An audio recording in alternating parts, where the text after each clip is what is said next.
ওরে মায়ের কাঁদন যাবজ্জীবন, 2-4 মাস বোনের কাঁদন রে, বাইরের পুরি ঘরের পুরি বাইরের কাঁদন কয়েকদিন পর থাকে না। দুঃখের দরদি মা, জনম দুঃখিনী মা, গর্বে দারণী আমার জনম দুঃখী মা। কতই না কষ্ট করেছি, ওই মাকে কেমন করে কষ্ট দেয় যেই মা জননী সন্তানকে দুনিয়ার বুকে আনতে গিয়া সে আপনার যেন প্রসব বেদনা সহ্য করেছে। হে বাবাজি, আমার সন্তানকে যখন দুনিয়ার বুকে আনবে, ওরে আমার বাবা, কিয়ামতের সুগরা, কিয়ামতের কিঞ্চিত পরিমাণ কষ্ট মা জননীর প্রসব বেদনায় দেওয়া হয়েছে। দরদি ওই মা জননী যিনি কত কষ্ট করি মৃত্যুকে গলায় জড়িয়ে নিয়ে তোমাকে দুনিয়ার বুকে আলো দেখিয়েছে, ওই মাকে কেমন করে তুমি কষ্ট দাও? না বাবা না, ওই মাকে কষ্ট দেওয়া যাবে না যেই মা জননী ওরে সন্তানের জন্য মৃত্যু পর্যন্ত আপন করে নেয়। নাই না? আল্লাহকে বলে যদি সন্তান অসুস্থ হয়, আল্লাহ তুমি আমার উমার আমার বয়স তোমার সন্তানকে দিয়ে দাও, আল্লাহ তুমি আমার জান নিয়ে নাও, কিন্তু তুমি আমার সন্তানকে ভালো করে দাও। বলে কি বলে না? জোরে বলুন, বলে কি বলে না?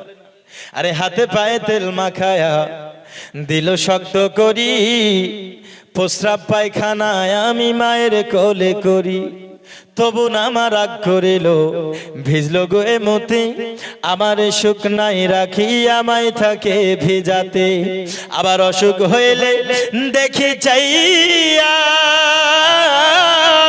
আরে মারই সে বিছানাই পইড়া রে, বলে আমায় আল্লাহ লইয়া যাও গো সন্তানের নিও না। দুঃখের দরদি মা, জনম দুঃখিনী মা, গর্বে দারণী আমার জনম দুঃখী মা। ওরে মায়ের কাঁদন যাবজ্জীবন, 2-4 মাস বোনের কাঁদন রে, বাইরের পুরি ঘরের পুরি বাইরের কাঁদন কয়েকদিন পর থাকে না। দুঃখের দরদি মা, জনম দুঃখিনী মা, গর্বে দারণী আমার জনম দুঃখী মা। জোরে বলুন সুবহানাল্লাহ। আরে ল্যাংড়া আর কানা খোড়া যদি বা হয় ছেলে, ধুলা বালে ঝাইড়া মায়ে টান দিয়া লয় কোলে। জোরে বলুন সুবহানাল্লাহ। সন্তান যতই ল্যাংড়া লোলা হোক না কেন, সবাই আপনাকে ফেলে দিতে পারে, কিন্তু মা ফেলতে পারবে? বলুন পারবে? ওই মাকে আমরা ভালোবাসি কি বাসি না? যারা ভালোবাসি জোরে একবার বলুন মা, আরো জোরে বলুন মা। আরে ল্যাংড়া আর কানা খোড়া যদি বা হয় ছেলে, ধুলা বালে ঝাইড়া মায়ে টান দিয়া লয় কোলে, পুত্র যদি কুপুত্র হয় তবু নাহি ফেলে, হাজার দোষ রাখিয়া গোপন তবু মায়ে পালে। আরে মুজাক্কির হোসেন ভেবে বলে, আরে জান্নাত মায়ের কদম তলে রে, তোরা দেখ বুখারী হাদিস খুলে করছে নবী ঘোষণা। দুঃখের দরদি মা, জনম দুঃখিনী মা, গর্বে দারণী আমার জনম দুঃখী মা। যেই মা জননী কত কষ্ট করেছি, ওই মাকে ভালোবাসা দরকার আছে না নাই? জোরে বলুন আছে না নাই? আজ আমরা অনেকেই মাকে ভালোবাসি, আজ আমাদের মধ্যে অনেকের মা মারা গিয়েছে, আছে না? অনেকের মা দুনিয়া থেকে চলে গেছে, আজ অনেকের বাবা, যেই বাবা হলো জান্নাতের দরজা, জোরে বলুন সুবহানাল্লাহ, ওই বাবা অনেকের দুনিয়া থেকে বিদায় নিয়েছে। ওরে আমার দরদি, হে আমার মা বোনেরা, আপনাদেরকে বলতে চাই, যদি মাকে ভালোবাসে থাকেন, মা যদি বাবাকে ভালোবেসে থাকেন, তারা দেখুন কবরের মধ্যে তারা শুয়ে আছে, আর তারা কত আশাবাদী হয়ে আছে যে আমার সন্তানেরাও, আমার কন্যারা ওই জালসা শুনতে গিয়েছে, ওখান থেকে আমার জন্য একটু দোয়া করবে। আশাতে নাই? আশায় আছে কবরে আমি দোয়া করে দেব মা। আপনাদেরকে বলি যারা মাকে ভালোবাসেন দরদি, আমি আপনাদেরকে বেশি নয় এই মসজিদের জন্য মাত্র 12 জনকে দেখতে চাই, 1 বস্তা করে সিমেন্ট, বেশি নয় 12 জনকে। তাহলে আমি একটা ছোট করে দোয়া করে দেব। তো ওই মা জননী সন্তান অসুস্থ হয়েছে, কথা বুঝতে পারলেন? সন্তান অসুস্থ হয়ে গেছে, হে বাবাজি আমার সন্তান অসুস্থ হয়েছে, মা জননী আল্লাহর কাছে দোয়া করতেছে, ওগো মাবুদ আল্লাহ তুমি আমার সন্তানকে সুস্থ বানিয়ে দাও। মা জননী সন্তানের জন্য আল্লাহর কাছে দোয়া করছে। ওরে আমার যুবক, মা জননীকে কেন তোমরা ভালোবাসো না? ওই মা জননী আজকে সন্তানের জন্য কত বড় পদক্ষেপ পর্যন্ত নিতে রাজি হয়ে যায়। দরদি ওই মা জননীর সামনে সন্তান এমন অসুস্থ, একদম বিছানাতে পড়ে রয়েছে। সন্তান যদি বিছানায় পড়ে থাকে, মা জননীর মন কি ভালো থাকবে? ভালো থাকবে না। আব্বাজি আমার ওই মা জননী আল্লাহর কাছে দোয়া করতেছে, ওগো মাওলা পাক তুমি আমার সন্তানকে যদি সুস্থ বানিয়ে দাও, আমি তোমার কাছে ওয়াদা করতেছি আমি 1 দিন নয় 2 দিন নয়, ওগো আল্লাহ তুমি যদি আমাকে আমার সন্তানকে সুস্থ বানিয়ে দাও, আমি 7 দিন দুনিয়া থেকে বাইরে যাব। সুবহানাল্লাহ। হক। কোথায় যাবে? দুনিয়া থেকে বাইরে থাকবে কয়দিন? 7 দিন। জি হে বাবাজি আমার মা জননী সন্তানের জন্য আল্লাহর কাছে ওয়াদা করেছে, মাবুদ আল্লাহ তুমি আমার সন্তানকে যদি সুস্থ বানিয়ে দাও, আমি 1 দিন নয় 2 দিন নয়, আমি 7 দিন দুনিয়া থেকে বাইরে থাকবো। আব্বাজি আমার, বন্ধুরে আমার, সোনা মানিকেরা, ওই মাকে আমরা কষ্ট দিই, ওই মা জননী আল্লাহর কাছে যখন দোয়া করেছে, আল্লাহ মা জননীর দোয়া কবুল করে সন্তানকে সুস্থ বানিয়ে দিয়েছে। মায়ের দোয়া আল্লাহর কাছে কবুল হয় কি হয় না? জোরে বলুন। কিন্তু আমরা বর্তমান সময়তে যদি কোনো রাস্তাঘাটে যাই, যদি কোনো সফরে যাই, যদি কেরালায় যাই, হায়দ্রাবাদ, মুম্বাই যাই, মাকে বলার প্রয়োজন মনে করি না, ঠিক না? মাকে বলে না। কিন্তু আমি বলবো কোন জায়গায় যদি আপনারা বের হন রাস্তাঘাটে, তো একটু মার কাছে দোয়া নিয়ে বের হবেন। কেন? কারণ রাস্তায় ধরুন আপনার যদি কোনো বালা মুসিবত থাকে আর মাকে আপনি বলে গেলেন, মা যদি একটু দোয়া করে দেয়, মায়ের দোয়া আল্লাহর কাছে যদি আল্লাহর কাছে কবুল হবে, আর আল্লাহ পাক আল্লাহ তাআলা রাস্তার ওই মুসিবত আপনার দূর করে দেবে। জোরে বলুন সুবহানাল্লাহ। কিন্তু আমাদের মধ্যে এমন মুসলমান আছে যারা মাকে বলার প্রয়োজনে মনে করি না, ঠিক কিনা? প্রয়োজন মনে করি না, কিন্তু স্ত্রীকে বলে যেতে ভুলি না। মাকে বলি আর না বলি, বিবিকে বলতেই হবে, না হলে ঘুরে এসে খবর আছে না গো। হ্যাঁ, বিবিকে না বলে গেলে ঘুরে এসে খবর আছে। হ্যাঁ, কি বলবো, গত 2 দিন আগে যখন ট্রেনে আসছিলাম, আস্তে আস্তে মোবাইলে ফেসবুকে পড়ছি, বুঝলেন, একটা পোস্ট করেছে, লেখা আছে স্বামী তার স্ত্রীকে লিখেছে, বুঝলেন, স্বামী তার স্ত্রীকে লিখেছে যে প্রিয় স্ত্রী, তোমাকে না বলে আমি অমুক জায়গাতে যাচ্ছি, বুঝতে পারলেন হুজুর? তোমাকে না বলে আমি অমুক গ্রামে গিয়েছি, আমি জানি যে তোমাকে বললে তুমি আমাকে যেতে দিবা না, তার জন্য তোমাকে না বলে চলে গেছি, তাই আমি চিঠি লিখে যাচ্ছি, আমি আশা করব আমি ঘুরে আসার পরে তুমি আমাকে কিছু বলবা না, বুঝলেন না? তুমি আমাকে কিছু বলবা না, এই চিঠি লিখে গেছে। কেন? কারণ ওই বিবিকে বলে যায়নি, ভয় নাই আসার পরে। তা আমাদের মধ্যে মুসলমান বিবিকে অবশ্যই বলে যেতে হবে, কিন্তু তৎসহ মার কাছেও একটু দোয়া নিয়ে যাওয়া দরকার আছে না নাই? জোরে বলুন, আছে না নাই? হে বাবাজি আমার, মায়ের দোয়া আল্লাহর কাছে কবুল হয়েছে। আল্লাহ পাক আল্লাহ তাআলা সন্তানকে যেন সুস্থ বানিয়ে দিয়েছে। আব্বাজি আমার, হে আমার বাবাজি, সোনা মানিকেরা, আমি আপনাদেরকে আর বেশিক্ষণ জ্বালাবো না মা, একটু ভালো করে বুঝুন। আল্লাহ পাক আল্লাহ তাআলার কাছে ওই মা জননী যে ওয়াদা করেছি, এইবার ওয়াদা পূরণ করবে। কি করবে? ওয়াদা পূরণ করবে। হে বাবাজি আমার, মাদ্রাসাতে যারা কাফিয়া পড়ে, ওই কাফিয়ার কিতাবে, ওই জামাআতের কিতাবে, কালবি কিতাবের মধ্যে লেখা আছে, ওই আপনার সন্তান তখন মাকে বলতেছে, ও মা জননী, তুমি আমায় বলো, তুমি কি আল্লাহর কাছে ওয়াদা করেছো? ও গো মা, তুমি আমায় বলো না, তুমি দুনিয়া থেকে কেমন করে বাইরে যাবে? দরদি তখন মা জননী বলতেছে, বেটা রে, আমি যখন ওয়াদা করেছি, ওয়াদা পূরণ করতে হবে, কারণ আমি আল্লাহর বান্দি, আমি আল্লাহর বান্দি, আমি আল্লাহর কাছে ওয়াদা করেছি, ওয়াদা পূরণ করতে হবে। ওগো মা জননী, কেমন করে তুমি ওয়াদা পূরণ করবে? তখন সন্তানকে মা বলতেছে, ওরে বেটা, মানুষ যখন মারা যায়, ইন্তেকাল করলে তাকে যখন কবরে রাখে, সেই দুনিয়া থেকে বাইরে চলে যায়। আরে মুর্দা হোক আর জিন্দা হোক, কবরের মধ্যে যেই গেল, সেই দুনিয়া থেকে বাইরে চলে গেল। বেটারে, সকালবেলা যখন হবি, তুই গোরস্থানে যাবি, আমার জন্য একটি কবর খনন করবি। হে আমার সন্তান, ওই কবরে আমি মা জননী জিন্দা চলে যাব। আর একদিন নয়, 2 দিন নয়, 7 দিন যদি কবরের মধ্যে থাকি, আমার ওয়াদা পূরণ হয়ে যাবে। কয়দিন? 7 দিন। সন্তান গেল গোরস্থানে, সকালে গোরস্থানে যাওয়ার পর কবর খনন করেছে। মা জননী সন্তানকে বলছে, কবরের পাশে দাঁড়িয়ে, বেটা, আমি কবরে যাচ্ছি, আমাকে মাটি দিয়ে দেবে। মাটি দেওয়ার 7 দিন পর তুমি আসবে, কবর আবার খনন করবে।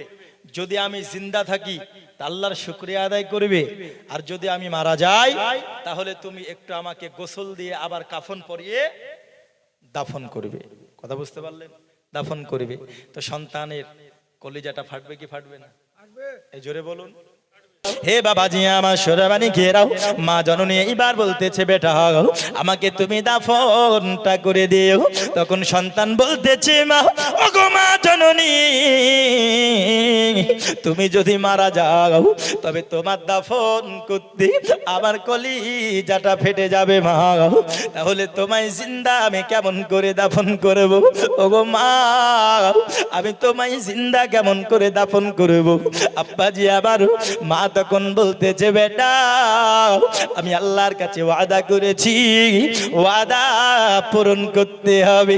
ওরে আমার বাবাজি, মা জননী চলে গেল কবরে। কবরে যখন চলে গেছে, সন্তান মাটি দিয়ে দিয়েছে।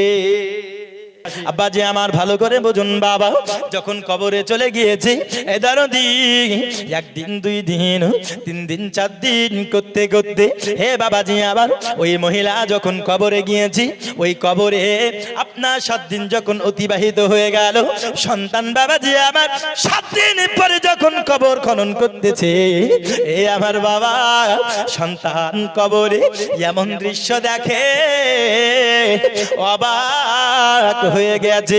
এ দরদি, আমরা বাবা মাকে কষ্ট দিই, ওই মাকে কষ্ট দিই, যেই মা কত কষ্ট করেছে, যেই মা আমাদের জন্য নিজের জীবনের কত বড় ঝুঁকি নিয়ে নিয়েছে। হে বাবাজি আমার, ওই কবরটা যখন খনন করেছে, সোনামানিক আমার সন্তান দেখতেছে, 7 দিন পূর্বে আমি যেমন ভাবে মা জননীকে কবরে রেখেছিলাম, 1 সপ্তাহ পর ওই রকম ভাবে আমার মা সুস্থ রয়েছে, কোনো ক্ষতি হয় না, কোনো ক্ষতি হয় না। সন্তান সঙ্গে সঙ্গে আল্লাহর কাছে শুকরিয়া আদায় করে জোরে বলেছে, আলহামদুলিল্লাহ। আর একটু জোরে বলুন, আলহামদুলিল্লাহ, আলহামদুলিল্লাহ। বিরাদরান ইসলাম আজিজানে মুহতারাম, কিন্তু মেন ব্যাপার হলো, মা জননী যে কবরে গিয়েছে, কবরে যাওয়ার পরে তার সাথে একটি বিষয় ঘটেছে, বুঝতে পারলেন? সে যে কবরে গিয়েছে, কবরে তার সঙ্গে একটা ঘটনা ঘটেছে। আপনার পায়ের তলে যে জান্নাত, সেই জান্নাত কে পাবে? আপনার সন্তান। আপনার সেবা করে আপনার সন্তান পাবে। কিন্তু আপনাকে যদি যেতে হয়, তাহলে আপনাকে আপনার স্বামীর সেবা করতে হবে। জোরে বলুন সুবহানাল্লাহ। কেন?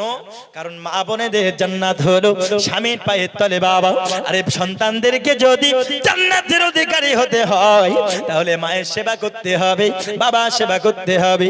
কিন্তু মা, আপনাদেরকে যদি জান্নাত যেতে হয় মা, তাহলে স্বামীর সেবা করতে হবে, স্বামীর সেবা করতে হবে, স্বামীকে মোহাব্বত করতে হবে, স্বামী যেটা বলবে সেটা শুনতে হবে মা।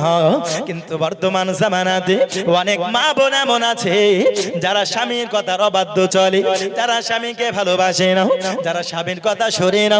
হে বাবাজি আমার সোনা বানিকেরাও, ওরে মায়ের বাড়ি থেকে এই নিয়াত করে বিবাহ করে যায়, বিবাহ করি যখন স্বামীর বাড়ি যাব মায়ে শিখিয়ে দেয় রে বেটি, যখন শ্বশুর বাড়ি যাবি শ্বশুর শাশুড়িকে এবং জামাইকে হাতের মুঠোয় রাখবি। শিখায় না? শ্বশুর বাড়ি যখন যাবি তো শ্বশুর শাশুড়িকে আর জামাইকে হাতের মুঠোতে রাখবি। এই নিয়াত করে কেউ যদি শ্বশুর বাড়ি পাঠায়, বলুন ও সংসার সুখের হবে? হবে কি? কোনোদিন হবে না। কেন? কারণ ওর নিয়াতি তো খারাপ। ওর নিয়াতি খারাপ। বরং ওই মা যদি এই শিক্ষা দিয়ে পাঠায়, শ্বশুর শাশুড়ি যেটা বলবে মায়ের মতো শুনবি, স্বামীর সেবা করবি, স্বামী যেটা বলবে সেটা শুনবি, নম্র ভদ্র বেজাজ দেখাবি, ওই সংসার সুখের হবে কি হবে না? সুখের হবে। মা, আপনাদেরকে বলি, আপনারা কত স্বামীর অবাধ্য করেন, কিন্তু এই ধীর হাজির মা বোনেরা খুব ভালো না গো। এরা স্বামীর সেবা করে, করে না? খুব ভালো না? আমি শুনেছি। এই দেখুন সুবহানাল্লাহ, শুধু একজনই বলছে ভালো, বাকি সবাই চুপ। বাকি সবাই চুপ মানে আপনাদের উত্তরই বোঝা যাচ্ছে যে আপনারা কি বলতে চাইছেন, কিন্তু আপনারা ভুল বলছেন। আমি জানি এখন ভুলে বলছেন, কি এখন ভয়ে বলছেন, সত্যিও বলছেন না, আল্লাহ জানে। হ্যাঁ, আবার গতকালকে যেখানে গিয়েছিলাম, কাল ছিলাম জলপাইগুড়ি জালসাতে, সুবহানাল্লাহ, পাশে আছে মেয়ে আর ডান পাশে আছে ছেলেরা। বুঝলেন, যাহা বলেছি এই দেশের মা বোনেরা স্বামীর সেবা করে না না গো, তো বলছে না, তা বলে একবার আওয়াজ বলছি ও জানে মনে হয় ভয় নাই, বুঝলেন, ওর জানে মনে হয় ভয় নাই যে এত জোরে চিৎকার করে বলছে। কেন? ওই যে চিঠি লিখে যাচ্ছে। হ্যাঁ, তো ভয় থাকার দরকার। তো মা বোন আপনাদেরকে বলবো স্বামীর সেবা করুন, নচেত কি হবে? ওই যে কবরে মহিলা গিয়েছিল বাবাজি, হ্যাঁ সময় অনেক হয়ে গেছে, ছেড়ে দেবো নাকি গো, বেশি সময় আর নেব না। তো ওই যে কবরে যেই মহিলা গিয়েছিল, ওর সঙ্গে যেটা ঘটেছিল, ওই কবরে যখন প্রথম গিয়েছে, কবরে যাওয়ার পরে দেখছেন দুইজন মহিলা। কয়জন? এই জোরে বলুন, কয়জন? দুইজন। তো এই দুইজনের ওসিলাতে 50 টাকা করে দুজন দেন তো। দাঁড়াল নাজমুল মন্ডল দাঁড়ালের ক টাকা? জাজিয়ার বাড়ি 1000 টাকা। নারে তাকবীর, নারে রিসালাত, 1000 টাকা দান কারিয়ে বলুন জিন্দাবাদ। যাই হোক, দুইজন মহিলা বলেছিলাম, তো 50 টাকা করে দুটো হবে না? আপনারা বলবেন ইয়া আবার কোন ফকিরকে ধরে নিয়ে এসেছে নাকি গো? আমরা হচ্ছে ইন্টারন্যাশনাল ফকির, বুঝলে? হ্যাঁ, আমরা হচ্ছে ইন্টারন্যাশনাল ফকির, ভদ্র ফকির আমরা। হ্যাঁ, সুবহানাল্লাহ, সুবহানাল্লাহ। মসজিদ মাদ্রাসার জন্য যতই ফকির বলেন না কেন, আমাদেরকে ফকির সাজতে হবে। এখানে ফকির সাজবো, আল্লাহর কাছে আমরা সম্মান পাবো, ঠিক কি না? জোরে বলুন। আপনারাও দেবেন, আপনারাও আল্লাহর কাছে এটা ধরা থাকবে, আল্লাহর কাছে আপনারাও এর আপনার শিলা পাবে কি পাবে না? শিলা পাবে। তো বেরাদারান ইসলাম, হ্যাঁ দেখুন 50 করে চেলাম, একজন হলো, তো 50 টাকা আর একটা হবে না গো? আর একটা, তাহলে আমি হ্যাঁ সুবহানাল্লাহ, দুইজন মহিলা, আমি বক্তব্যটা এগিয়ে নিয়ে যাব সামনে ইনশাআল্লাহ। তো একটু জোরে বলুন সুবহানাল্লাহ, আওয়াজ কমে গেলে হবে না। হ্যাঁ, সুবহানাল্লাহ, সুবহানাল্লাহ। তো ওই মহিলা যাবার পরে দুইজন মহিলাকে দেখতে পেয়েছে। হে বাবাজি আমার, ওই দেখেন চলে এসেছে। समंदर का पानी सूखता नहीं, दाता का हाथ कभी रुकता नहीं। जोरीना बीबी 50 টাকা জি। আচ্ছা এই দেখো, বেনামেতে মা বোনেরা কোথায় বসে ছিল, ছিল কিনা ছিল দেখো, দানে বোঝা গেল যে আশাতে যে নিয়াতে করে গেল দারু, দানকে কবুল করো তুমি সুবহান। দুটো চেয়েছিলাম হয়ে গেছে, এখনো পর্যন্ত যা চেয়ে যাচ্ছি মাশাআল্লাহ, নিরাশ কেউ করছে না না গো? হ্যাঁ সুবহানাল্লাহ, সুবহানাল্লাহ, নিরাশ কেউ করছে না। তবে 72টা বলেছিলাম হুসাইনের সাদকাতে। কেন? কারণ হুসাইনের শরীর মুবারকে কতটা তীর ঢুকেছিল? 72। হ্যাঁ, আর হুসাইনের সঙ্গেও গিয়েছিল 72 জন। বুঝতে পারলেন না? তাই কি বলছেন? মুঝে কুফা वालो मुसाफिर न समझो, मैं आया नहीं हूँ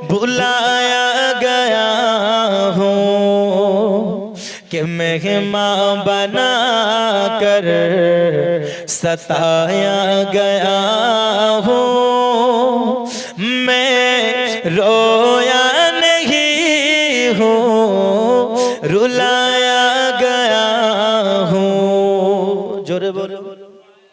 खुदा जाने कैसी है ये मेजबानी, 72 प्यासों कहे बंद पानी, कि मुक़द्दर में है हौज़ कौसर का पीना, मुक़द्दर में है हौज़ कौसर का पीना, मैं प्यासा नहीं हूँ, पिलाया गया हूँ। मुझे कूफा वालों मुसाफिर न समझो, मैं आया नहीं हूँ, बुलाया गया हूँ। একটু জোরে হবে না সুবহানাল্লাহ। উর্দু নাত বুঝতে পারছেন? কবি বলছেন, ঝুকা থা जो सर बार गाहे खुदा में, वही सर कलम हो गया करबला में। झुका था जो सर बार गाहे खुदा में, वही सर कलम हो गया करबला में। हुसैन बोलছেন कि शहादत की मंजिल को पाया है मैंने, मैं मुर्दा नहीं हूँ, जिलाया गया हूँ। नाराए तकबीर, नाराए रिसालत, सिद्दीक फारूक उस्मान हैदर চারজন সাহাবা সবচেয়ে বেহতর, কারণ তাদের দিলে আছে, তাদের দিলে আছে আল্লাহর পয়গম্বর। নারায়ে তাকবীর, হু আকবার, জোরে নারায়ে তাকবীর, আল্লাহু আকবার, নারায়ে রিসালাত ইয়া রাসূলুল্লাহ। জোরে বলুন। লাগবে লাগুক তীর তলোয়ারের আঘাত, তবুও ছাড়বো না নবীজির মুহাব্বত। জোরে বলুন সুবহানাল্লাহ। আমাদের যতই তীর আঘাত লাগুক, নবীর ভালোবাসা ছাড়বো? আমি এখানে কি লাগিয়েছি শুনুন। লাগবে লাগুক তীর তলোয়ারের আঘাত, তবুও ছাড়বো না আই লাভ মুহাম্মদ। আজ নবীকে ভালোবাসার কারণে আই লাভ মুহাম্মদ বলে ব্যানার টাঙিয়েছে, জেলে ঢুকিয়েছে, এফআইআর করেছে। করেছে না? করেছে। আরে নবীর আশিকদেরকে শুধু এফআইআর কেন, জেলে ঢোকানো কেন? ওদের যদি গর্দানটাও কেটে দাও। আমরা নবীর প্রেমে গর্দান দিতে রাজি আছি না নাই? জোরে বলুন, আছি না নাই? আরে নবীর প্রেমে গর্দান দিয়ে আমাদের যদি গর্দান কেটে যায়, গর্দান কাটার পরে যে রক্ত বের হবে, সেই রক্তের প্রত্যেক ফোঁটায় ফোঁটায় বলবে আই লাভ মুহাম্মদ। জোরে বলুন, প্রত্যেকটা রক্তের ফোঁটায় ফোঁটায় বলবে আই লাভ। জোরে বলুন সুবহানাল্লাহ।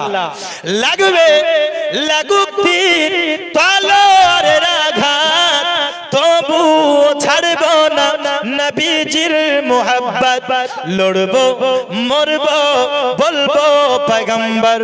নারায়ে তাকবীর, আল্লাহু আকবার, জোরে নারায়ে তাকবীর, আল্লাহু আকবার, নারায়ে রিসালাত ইয়া রাসূলুল্লাহ।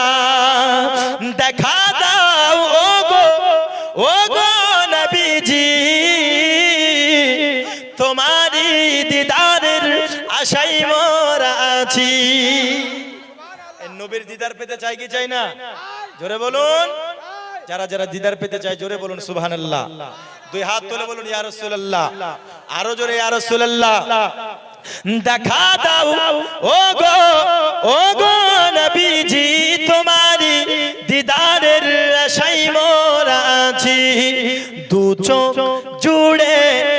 চোখ জুড়ে দেখবো পয়গম্বর নারায়ে তাকবীর আল্লাহু আকবার নারায়ে তাকবীর আরো জোরে নারায়ে রিসালাত নারায়ে তাকবীর নারায়ে রিসালাত আমরা সুন্নি মুসলমান করে হাজার গুণগান পাক ভারতে ইসলাম আপনারা বলবেন হাজার অবদান বলতে পারবেন তো নাকি বলুন পাক ভারতে ইসলাম আরো জোরে পাক ভারতে ইসলাম হাজার অবদান আসলেন খাজা ভারত বর্ষে প্রচার করতে নবীর দ্বীন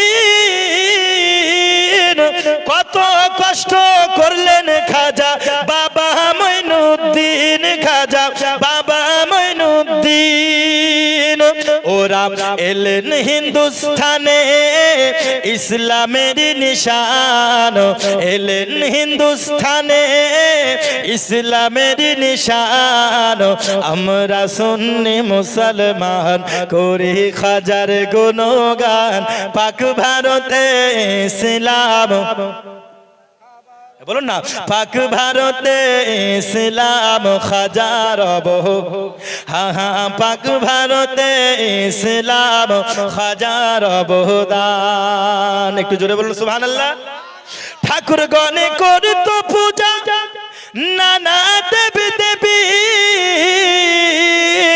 খাজা বাবা এসে দিলেন ইসলামের তাকবীর আরো জোরে হবে না সুবহানাল্লাহ আমরা ওলি আল্লাহকে মাননে वाला কিনা জোরে বলুন তো একটু জোরে বলুন সুবহানাল্লাহ ঠাকুর গণে করতো পূজা নানা দেবী দেবীর খাজা বাবা এসে দিলেন ইসলামের তাকবীর দিলেন ইসলামের তাকবীর ওরা ছাড়িয়া দেব দেবীর পূজা হইল মুসলমান জোরে বলুন সুবহানাল্লাহ ওরা ছাড়িয়া দেব দেবীর পূজা হইল মুসলমান আমরা সুন্নি মুসলমান করি হাজার গুণগান পাক ভারতে ইসলাম হাজার হ্যাঁ হ্যাঁ পাক ভারতে ইসলাম হাজার